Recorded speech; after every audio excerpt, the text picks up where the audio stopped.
വലിയ സന്തോഷത്തോടു കൂടിയാണ് ഞാൻ ഇവിടെ വന്നതും നമ്മുടെ ഈ കാര്യത്തിൽ സംബന്ധിക്കുന്നതും. ഈ ഇടവകയിലെ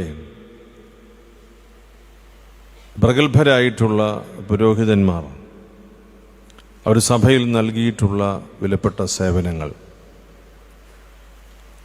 അവരിലെ ഒരു സീനിയർ വൈദികനാണ് ബഹുമാനപ്പെട്ട പി.ടി. ജോർജ് അച്ഛൻ. സീനിയറാണെന്നൊന്നും പറയത്തില്ല. നമ്മുടെ മേജർ അതിരൂപതയുടെ അവിഭക്തമായ തിരുവനന്തപുരം അതിരൂപതയുടെ പ്രൊക്കുറേറ്ററായിരുന്നു. നമ്മുടെ മേജർ സെമിനാരിയിലെ പ്രൊക്കുറേറ്ററായിരുന്നു. നമ്മുടെ മുക്കമ്പാല എസ്റ്റേറ്റിൻ്റെയൊക്കെയും ചുമതലയുള്ള വൈദികനായിരുന്നു. മിഷൻ കേന്ദ്രങ്ങളിൽ ധാരാളമായി ഇടപെട്ട് പ്രവർത്തിച്ചിട്ടുള്ള വൈദികനാണ്. തുവയൂര് അടുത്ത ഒരു പ്രധാനപ്പെട്ട സങ്കേതമാണ്. കുന്നപ്പുഴ അടുത്ത ഒരു മിഷൻ കേന്ദ്രമാണ്. കുന്നപ്പുഴയിൽ എത്ര വർഷം ഉണ്ടായിരുന്നെന്ന് അച്ഛനും എനിക്കും കൃത്യം പറയാൻ പറ്റുന്നില്ല. കാരണം ഞാൻ ആ പള്ളി ചെല്ലുമ്പോഴെല്ലാം അച്ഛൻ അവിടെ ഉണ്ട്. റിട്ടയർമെൻറ്റ് കഴിഞ്ഞതിന് ശേഷവും വളരെ സജീവമായ ശുശ്രൂഷ, പ്രത്യേകിച്ച് നമ്മുടെ മിഷൻ കേന്ദ്രങ്ങളോടൊക്കെയുള്ള അച്ഛൻ്റെ ഒരു വലിയ അടുപ്പം. അച്ഛൻ്റെ ശുശ്രൂഷയെ ഞാൻ എടുത്തു പറഞ്ഞത് നമ്മളുടെ ഈ ഇടവകയിൽ നിന്ന് നമ്മുടെ അതിഭദ്രാസനത്തിൽ ശുശ്രൂഷ ചെയ്യുന്ന ബഹുമാനപ്പെട്ട വൈദികനാണ്.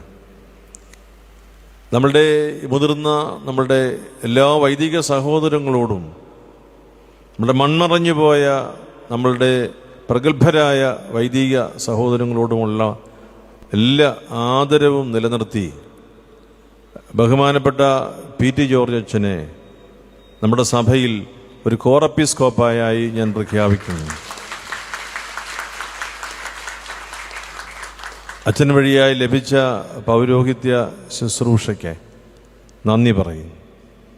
അച്ഛൻ വഴിയായും അച്ഛൻ്റെ മുൻഗാമികൾ എന്ന നിലയിൽ ഈ ഇടവകയിലെ നമ്മുടെ വൈദിക സഹോദരങ്ങൾ നൽകിയ സംഘാതാത്മകമായതും വ്യക്തിപരമായതുമായ ശുശ്രൂഷകൾ, വലിയ ശുശ്രൂഷകൾ, സഭയെ പടിപടിയായി കെട്ടിപ്പടുത്ത ഔന്നത്യമുള്ള പൗരോഹിത്യ ശുശ്രൂഷയ്ക്ക് അതിൻ്റെ എല്ലാം അടയാളമായിട്ടാണ് പ്രിയപ്പെട്ട അച്ഛന് ഈ ഒരു ശുശ്രൂഷയിലെ സഭയുടെ ഒരു സന്തോഷം നൽകുക.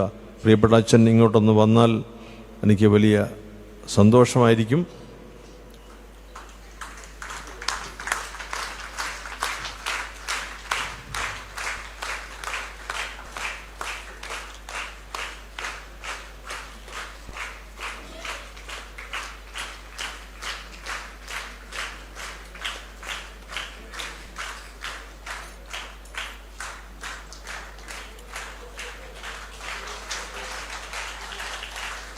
ആർക്കും കൊടുക്കല്ല.